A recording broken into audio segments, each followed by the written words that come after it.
Hey y'all, welcome into the short show. Another weekly recap of the USL Championship coming from me on a Monday. But before we get into things, I did just want to plug a couple of videos that we've got coming up in terms of the USL show in general. We've had a lot of good kit season shows recently. Check those out in the archives on the YouTube side of things. Tomorrow, we're going to have a really exciting edition of the proper USL show with the whole panel, where we've got the director of the USL Women's Super League coming on. So get your questions in over on Twitter. I know we've put out a couple of tweets asking for that, but we're really excited about it. But that being said, I'm here to kind of recap the weekend of action, take any questions that I get from the chat. So let's get down to business. First game was a 1:00 match in exciting Montclair, New Jersey. And weirdly enough, the New York Red Bulls too kind of drew with the Tampa Bay Rowdies 1-1. It was a unique tactical approach in terms of what New York brought to the table compared to their usual style of play. This is a team, if you've watched New York over the years, that always uses this sort of 4-2-3-1 shape. And they brought out this back five against Tampa Bay. And Tampa obviously is known for using that similar sort of formation. So if you're New York, you're trying to match the personnel, and it really helped them press in a way that fit their system pretty fantastically. They were able to pinch a central midfielder kind of between those forward and midfield lines and put a lot of pressure on Tampa in buildup. It earned them a free kick goal from Jeremy Raffanello that put them up going into the second half. And Tampa did adjust well, and they certainly had the better of the run of play. I thought Neil Collins made a really good decision with what he did with the forwards in the second half, where instead of more of a 3-4-3, he dropped two of the forwards a little bit deeper, where they were able to overwhelm that pressure from New York. And they did get a goal to equalize and really put the screws to New York late on, but couldn't quite get it done. I'm not overly worried about Tampa, but I do think something to flag is the shot quality that they're getting from Sebastian Guinzotti. He was in the 84th percentile last year for the XG per shot he was generating, and that's down to the bottom quarter of all forwards in the USL. So he's still getting a lot of looks numerically, but they're not quite as dangerous. And that's something to flag if you're Tampa, who really has to ratchet it and get him involved. He's an MVP level player at his best, and he's just not getting the job done right now. But moving forward from that, we saw another Eastern favorite get a surprising draw on the road, and that was with the Charleston Battery getting the 1-1 game against Louisville City. Charleston has been coming out with this diamond formation in the midfield. And in this game against Louisville, they really leveraged that to just make build-up difficult and draw Louisville forward in the press. And they were springing these long balls over the top. Preston Kilween was amazing with these direct diagonals over Louisville. It's something that I had flagged after the San Diego game, where this Lou City side, for however amazing their press is farther up the pitch, they do struggle a bit when you play direct and go route one against them. Obviously, when you have a Josh Winder, someone who's 16 years old, starting in your back line, you've got Wes Sharpie, you've got the aged legs of Sean Tosh. There naturally might be some issues in terms of the chemistry, in terms of chasing speedy opponents with those sorts of passes. But we've seen Louisville really give up looks against those sorts of opportunities a lot in recent weeks. And is it a worry? Yes. Is it something that's going to wreck their season? No.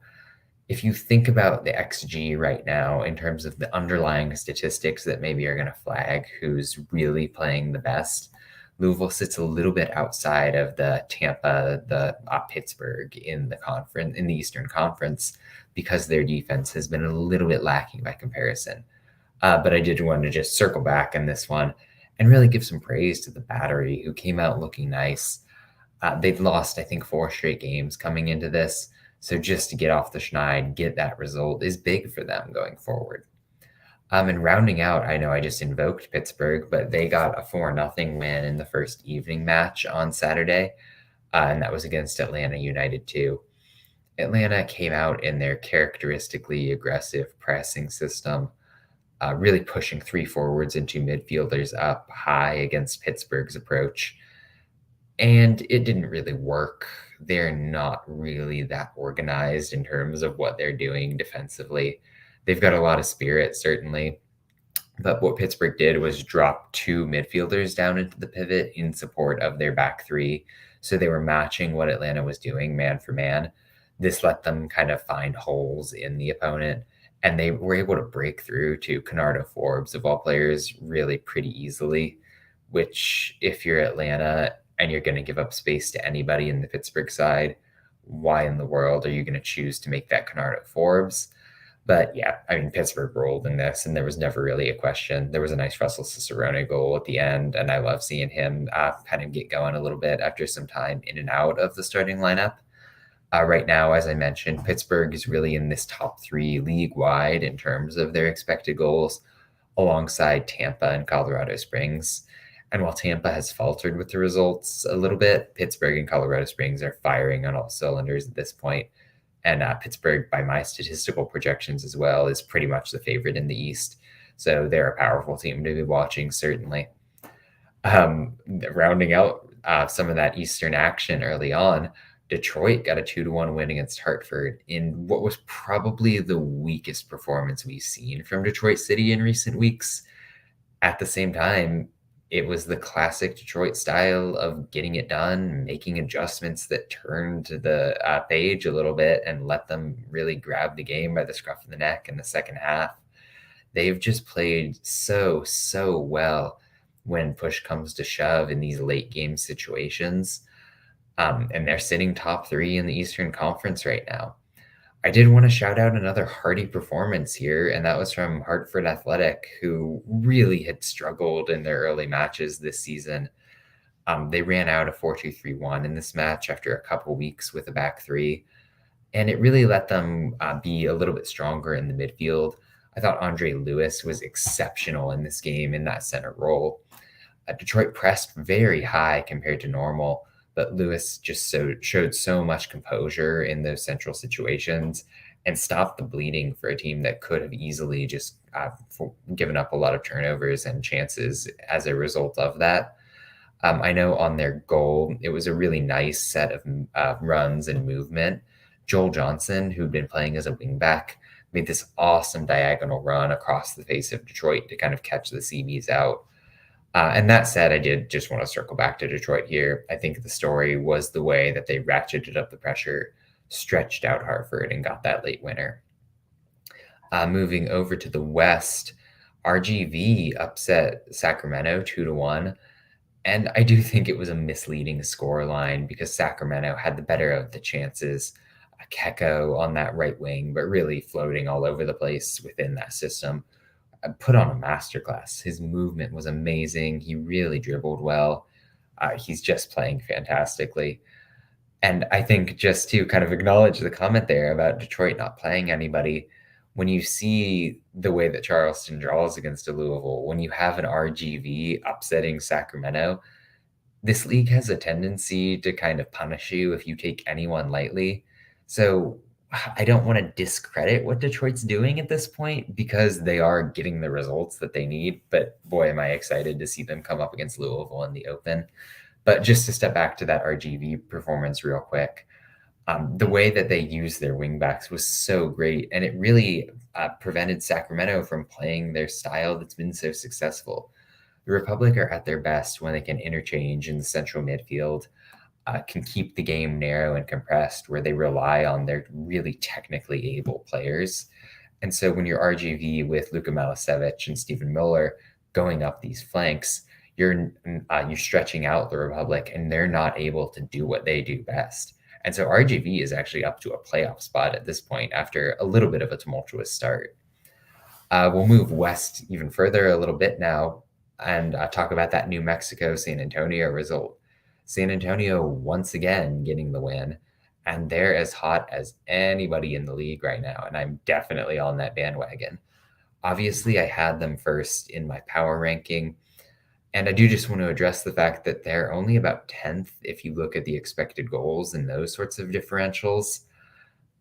And I think it speaks to the weakness of some of those statistical models at this point in time, where, at least with my reckoning of it, it really is just like a pure shot based kind of thing.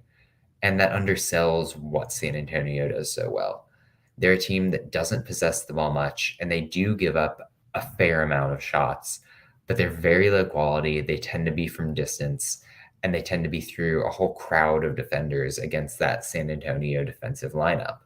And then when San Antonio inevitably forces a mediocre shot, they're blocking it, they're saving it, and they're breaking with pace. They're finding Elliot Collier, they're finding Justin Dillon in transition. And these are powerful dribblers, they're smart movers, and they really have this instant chemistry that just makes this team a complete nightmare to play against, no matter what kind of style you're bringing to the table. So I thought going into New Mexico and getting that win was impressive. Just to give a note on New Mexico real quick, they're kind of sitting outside of the playoff spots at this point in time. I do think they're going to be okay, but they're lacking the goal scoring a little bit. They've been sort of dependent on Nico Brett and getting a random goal or two from other players, but it's just not been enough in recent weeks. So I'm kind of looking for somebody to kind of rise up and really make a difference for them. Elsewhere in an interconference matchup, FC Tulsa looked pretty miserable getting down to 2-0 by the Switchbacks. And I guess a lot of teams look miserable when they play against Colorado Springs. But this pressing style that Tulsa uses, where they push their fullbacks high, almost into turning a 4-4-2 into like a 2-4-4, was completely the wrong decision to use against the Switchbacks. If you think about Haji Berry drifting into the channels, the pace that Michi Galina and Malik Johnson can give you on the wings, to put your wide players that high just leaves you completely vulnerable. So Colorado Springs had that leg up, and then they switched to sort of a 4-3-3 look in the midfield. So this is a Tulsa team that tries to build through one holding midfielder who really is kind of just spraying passes, drawing opponents so he can kind of dink it up to Lemon Maloto. And so when Colorado Springs put that extra man in the midfield, it let them press that much harder. It gave them that numerical advantage in the center. And Tulsa was just completely miserable in this game. They did drop their fullbacks deeper, really get stronger in the second half, but it was 2-0 at that point. And my points projections have them 9th in the East at this point. They're a team that has struggled defensively despite some of the improvements they made in terms of personnel. And I'm hoping to see them adjust in the weeks ahead. Another interesting result in the Western Conference saw El Paso and Oakland draw 1-1. It was really a departure from what we've seen from the Locomotive, where they've kind of put in these dominant performances and not gotten a result. This, if anything, was maybe a better Oakland performance. The Roots looked really strong. Since they switched to this back three system, and kudos to Juan Guerra on that, they've just looked so much more dangerous, driving play through Derek Formella especially, and he was excellent here. They ratcheted up the press in a way that we've not seen recently. Joseph Nane particularly would come up from the central midfield and just make it a nightmare for Richie Ryan. El Paso did well to kind of use the channels and exploit those wide spaces that Oakland was giving up through their pressure. And they had these like nice passing triangles up in the pitch. Diego Luna, of course, starring in that sort of thing. They were just lacking a bit in terms of that punch. I do think I want to shout out Luis Solaniak, who has been somewhat unsung in terms of what he does at the striker spot for this team. His hold-up play is excellent. The way he brings other players in is excellent, and it did a lot against Oakland, but it just wasn't enough to earn that ultimate 3 points for his side. Elsewhere in a really surprisingly exciting game, Las Vegas and LA Galaxy 2 drew 1-1. These are both teams that I expected to be pretty poor coming into the year, but they both are lively. And Las Vegas, obviously, they're sitting in 5th, pretty solidly in the playoff mix at this point. And I know we talk about Danny Trejo all the time. Cal Jennings is really a star at striker. But the way that their central midfield operates with this constant horizontal shifting back and forth just makes it so difficult for opponents. They vary their heights in the press. They switch all about with one another to kind of confuse opponents if you're in any sort of man marking system. It's a bright system and it does a lot for them. LA brought an interesting style of play to this one as well. They moved into a back three system, and it was sort of what I talked about from the jump here with New York, who always uses the 4-2-3-1. That's really LA's identity as well. But they sat in this back three. Liam Doyle, he's a veteran presence at central defender. He was the quarterback for what they were trying to do in terms of their buildup. So if he was sitting in, spraying these passes out to the flanks, where LA was basically using out and out wingers as their nominal fullbacks here. So think about a DeHarmy Williams, think about a Cam Dunbar. They've been electric all season long, and they were able to have a lot of joy against that narrow midfield that Las Vegas sports. As a result, Vegas spread out, and then LA was able to work through the middle, and they really were taking it to Las Vegas as this game wrapped up. I think it was the kind of thing where you give it half an hour more, and maybe LA gets another goal or two. But surprisingly fun and surprisingly good tactical matchup as well for both teams there. Really, the headline game of the match week was that Phoenix and Miami game, which was the late one. Phoenix started very poorly here, and kudos to Miami in that sense. Phoenix kind of lacked in terms of the central midfield, and they started with both Santi Moar and Marcus Epps on the bench. All the while, Miami was really taking it to them in the center of the pitch, overwhelming the lone holding midfielder. Phoenix did have a couple bright moments where Kevon Lambert, especially, was just standing on his head defensively. But on that opening goal for Miami, you saw them just overload on the wing. Then they work at center and draw Phoenix in, and then they work it back out and get a nice cross. It was sort of just doing what they wanted to do, forcing Phoenix to play such a reactive style of soccer that's just not what the Rising are used to playing. And in the second half, it was completely different. The Rising ended up dropping one of their central midfielders deeper, kind of creating a double pivot alongside Aiden Quinn, and it gave them that much more control over what was happening in this match. It let them progress cleanly from the midfield, and everything just kind of spiraled out of control if you're Miami from there, where suddenly it's maybe 65th minute or so, Santi Moar and Marcus Epps come on. You've got two dribblers, two players who can really come at you with pace and power.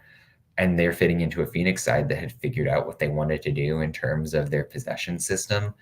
And it was just not great. It took Phoenix until the last minute or two to really get that look for Luis Sejas to get an absolute banging winning goal.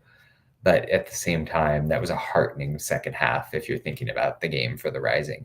So good adjustments for sure from Rick Schantz there. This Phoenix team, yes, they started poorly, and yes, they're maybe not as fearsome as they were in years past, but they're going to be in the mix down the stretch. I don't think you can deny that at this point. Moving into the Sunday action, we had an Eastern Conference matchup to start things out, and it breaks my heart, but Loudoun lost again. They started so well this year. They had those 3 clean sheets very early on, and they just can't get it together. And they lost by 2-1 to the Birmingham Legion here. And Birmingham made some adjustments as well that I thought were pretty astute. They were sort of in a 4-3-3 system nominally, maybe more of a 4-2-3-1. Mikey Lopez ended up coming into the pivot, who he's played as a fullback a lot of the time, but he's certainly capable as the central midfield player. Alongside Anderson Asiadu, you really had 2 players who, as a part of their style, are able to get box to box really effectively. And it overwhelmed a somewhat inexperienced Loudoun team in the middle. Birmingham didn't convert at their strongest, and they were kind of reliant on Enzo Martinez as like this shadow striker. And his movement was excellent, but it's maybe not his most natural position. That said, the shiftiness did kind of create issues for them. I thought Jonathan Dean was excellent on the overlap, taking advantage of the space given up by those Loudoun wingbacks. It was a pretty convincing Birmingham performance for me. I know that the Legion fan base at times has been worried this season, but I've kind of harped on the fact that they're good by the expected goals. They've been generating chances well, even if they've not been converting them quite to the level you'd hope for. So I think that this game was a good result to kind of get them back in the win column yet again and really keep up the momentum. One more game to hit on from the match week before we close out here, and that was Indy 11 getting a 3-1 victory over a really struggling Orange County side. Orange County, once again, you saw a formation change. It was a lot of that this weekend. They returned to the back four that saw them out to the championship. They also put Sean Coley in the attacking band. He's a player that I've been screaming for this team to start. I think he's been so influential in terms of what he does creatively, and he's been able to burst up into the box, give them a second real aerial threat alongside Kubo Torres.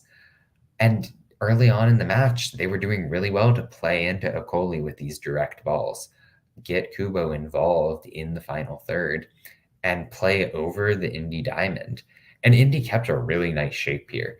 Don't get me wrong, they were playing effectively throughout that first half and had a chance, or a goal rather, that was called off. But it was the second half where they really grabbed the game by the scruff of the neck. They ramped up the aggressiveness of their pressure within that diamond, pushing those wide midfield players up and really getting them involved. Noah Powder was a substitute here who made an absolute world of difference. And Alexander McQueen joining him at right fullback formed this dynamic duo that was just completely ripping OC to shreds. And with the gravity that they had kind of pulling OC out of shape, Stefano Pino was able to feast. He has been a really great signing for Indy.